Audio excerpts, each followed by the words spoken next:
Bom dia, pessoal, mais uma vez. É muito bom estar aqui com vocês.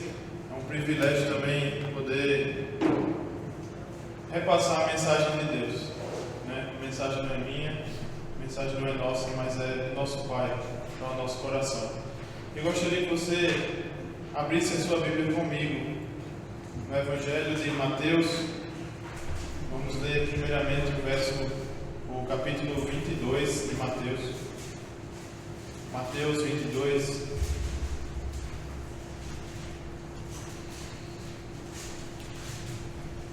verso 34 em diante. Mateus 22, verso 34 em diante.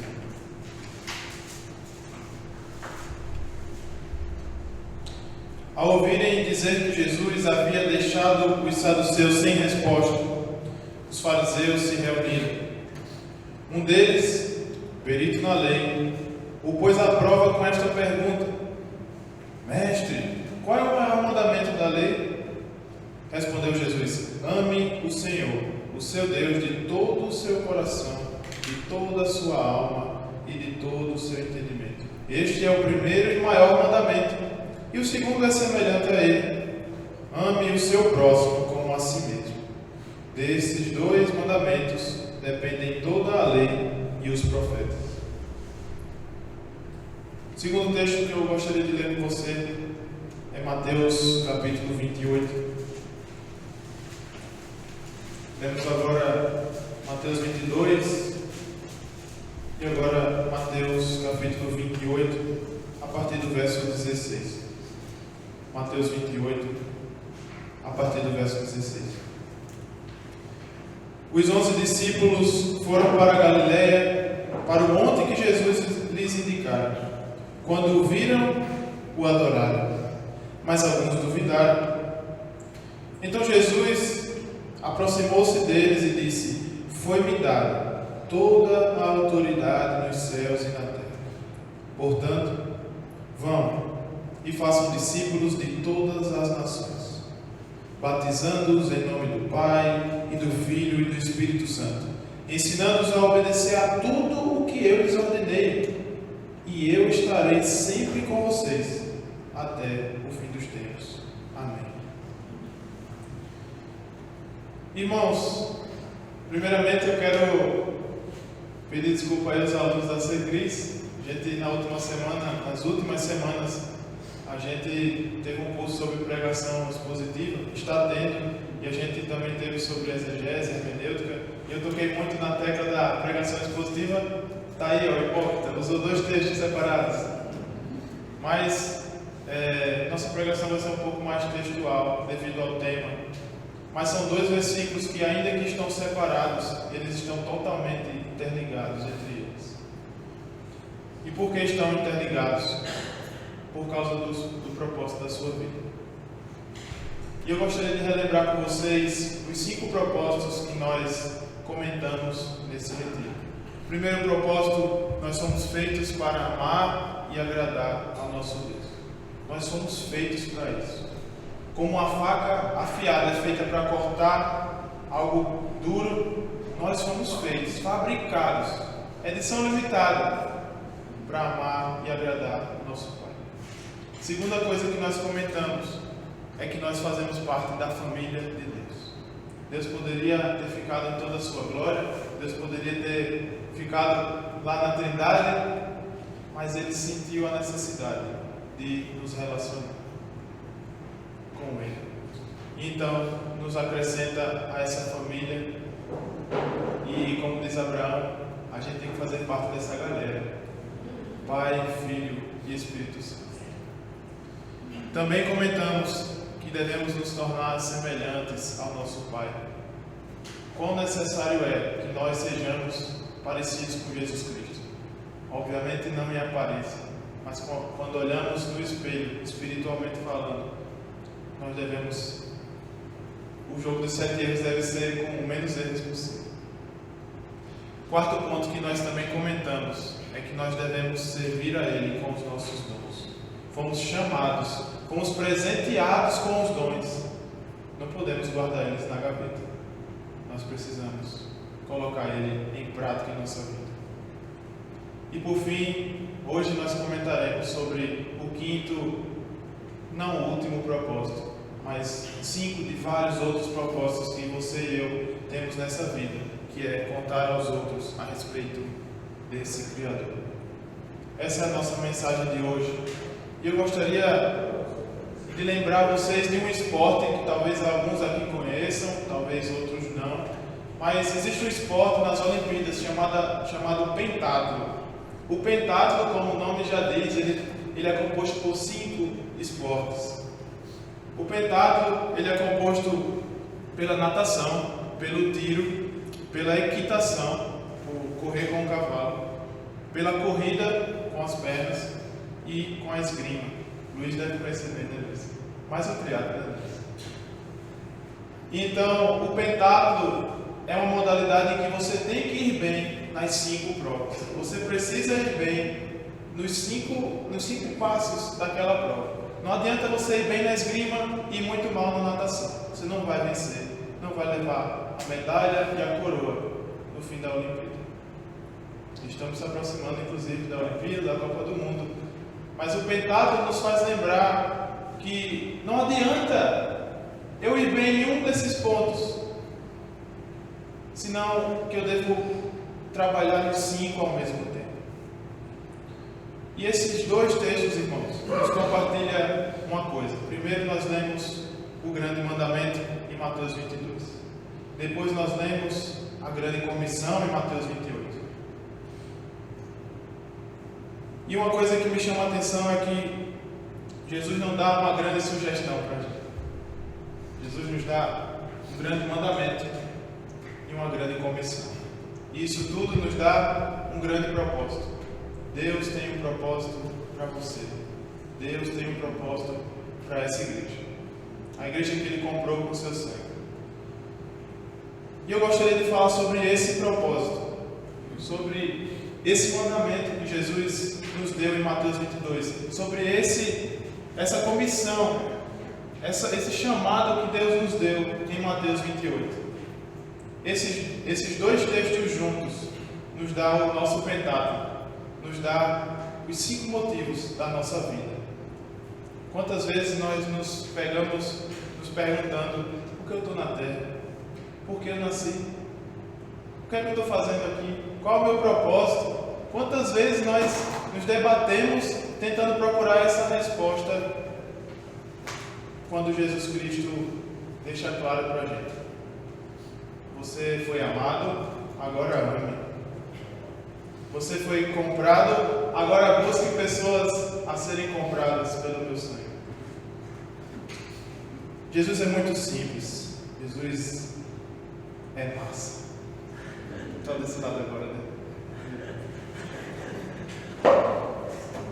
Primeira coisa que eu gostaria de comentar com vocês é sobre a diferença que eu enxergo e que o livro que nós usamos como base também enxerga, que é missão e ministério. A gente poderia definir ministério como algo que a gente serve a Deus, mas por um bem coletivo. Nós podemos ter o Ministério Cantares, por exemplo, onde uma pessoa como o Adriano e outras que o ajudam servem a vários outros. Isso seria um ministério. E é bem verdade que Jesus tinha o seu próprio ministério, né? Jesus tinha o seu próprio ministério. Mas o foco que eu quero dar hoje é na sua missão. E o que difere a missão do ministério é que cada um de vocês tem uma missão individual. Você pode ter um ministério coletivo, você pode atingir muitas pessoas, mas Deus chamou você para uma missão individualmente. Quem conhece um pouco de exército sabe que quando você é convocado, né, inclusive também para as eleições, quando você é convocado, não convida a família Diogo para servir, mas convida por nome: Cristiano, Carol, Mateus. A convocação de Jesus aqui em Mateus 28 é pessoal, é para cada um de nós. Não podemos fugir. Eu não fui convocado, não, você foi. E uma coisa que me chama a atenção é que Jesus comentou sobre o seu ministério em Lucas 2,49, ele lhes disse: por que é que me procuráveis? Não sabeis que me convém tratar dos negócios de meu Pai? Jesus com 12 anos falou isso. Me convém cuidar das coisas de meu Pai. Jesus já sabia qual era o seu ministério, talvez até com menos de 12 anos. E a gente liga o 2x lá do YouTube, acelera a história e a gente chega em João 19:30. Jesus, no fim de seu ministério, 33 anos, Jesus diz: está consumado. Com isso, curva a sua cabeça e entrega ao Espírito.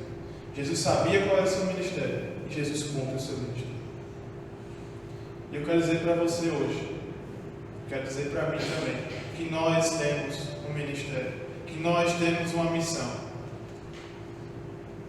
E a primeira coisa que nós precisamos colocar em nossa mente é que esse ministério deve estar bem definido. Você tem um propósito, você tem uma missão.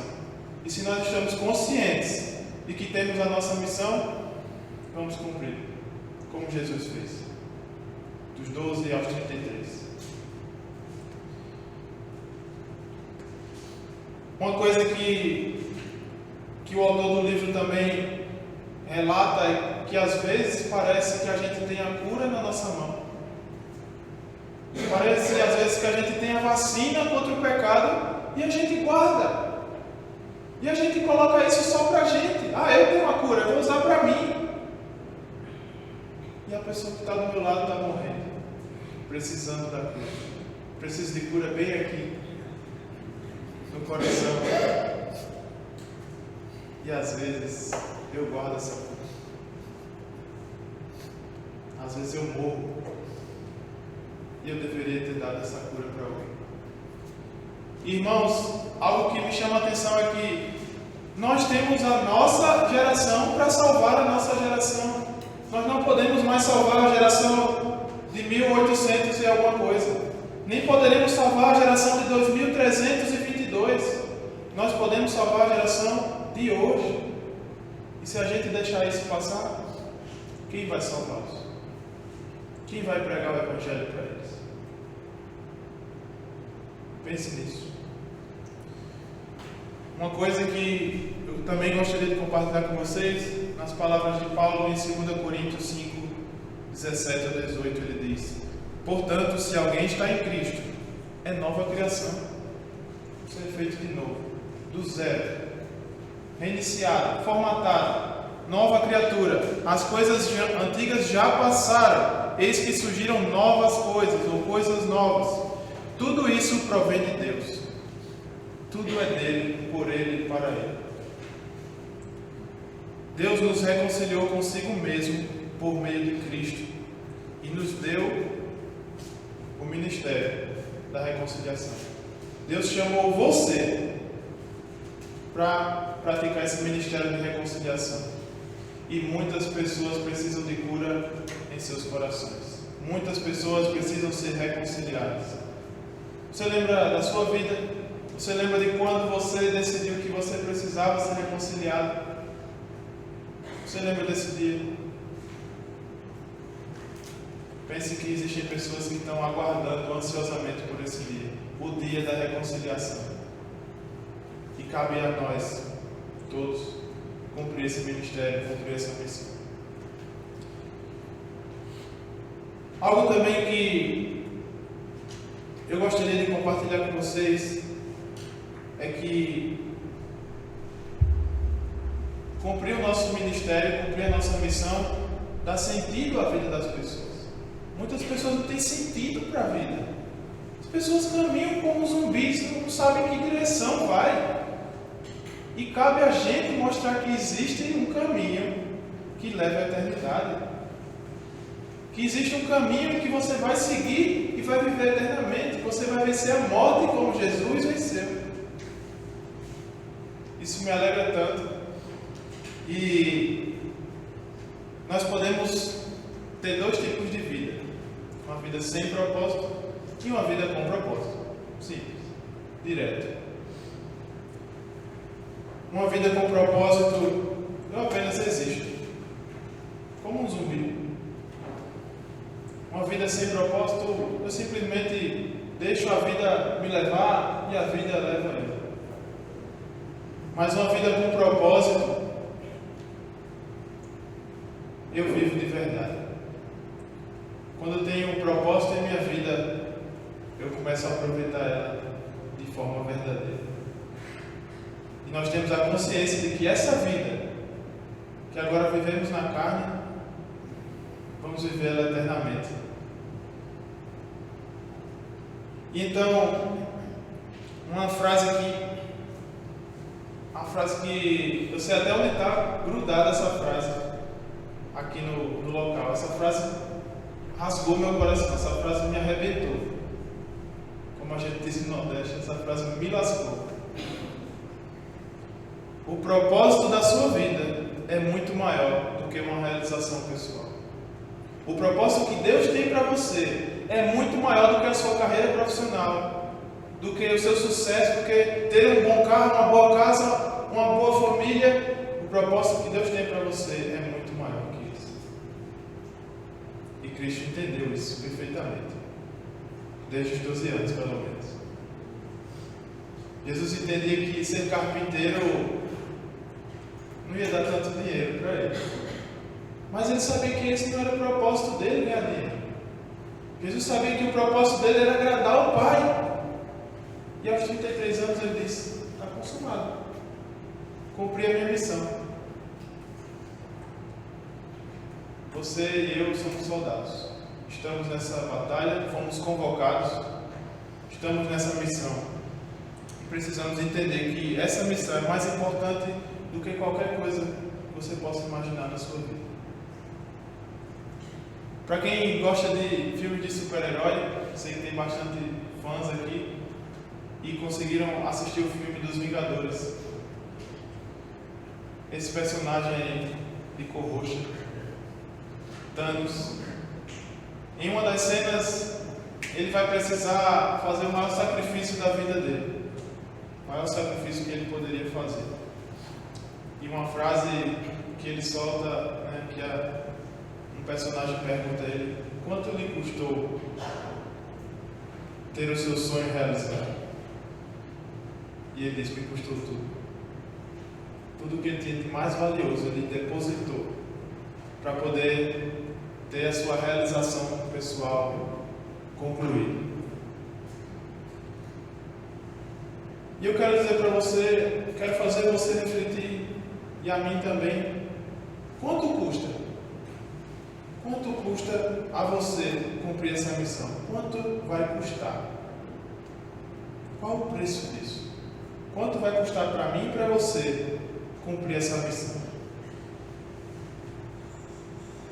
Talvez a juventude, talvez abdicar de alguns planos, algumas viagens.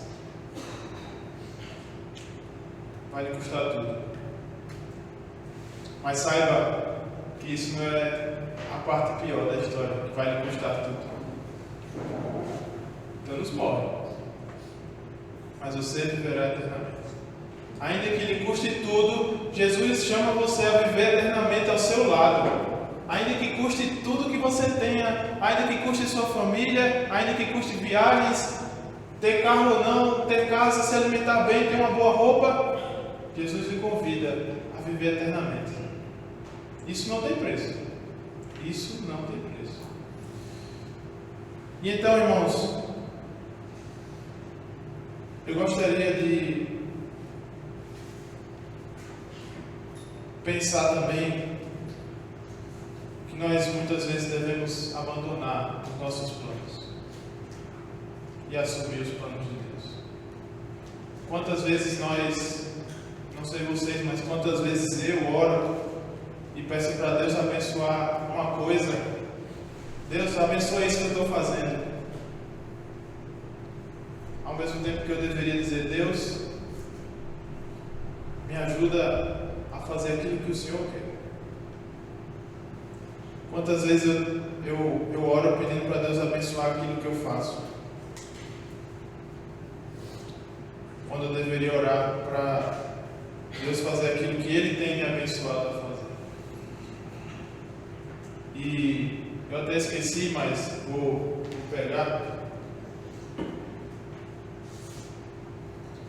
Uma coisa que nós devemos ter em nossa vida é um contrato, uma folha em branco, onde eu não coloco nada para Deus, onde eu não proponho nada para Ele.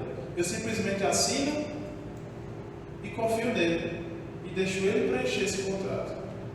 O que Ele pedir, eu faço. O que Ele me propor, eu obedeço. Eu simplesmente confio nele. Né? Alguém aqui já fez um contrato em branco? Difícil, né?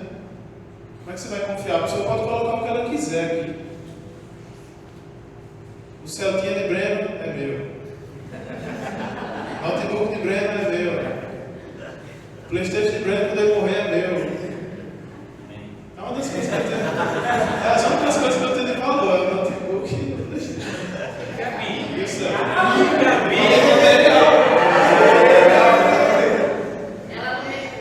Tem preço, não fala de material, coisa que oferece. Gabi vai viver eternamente.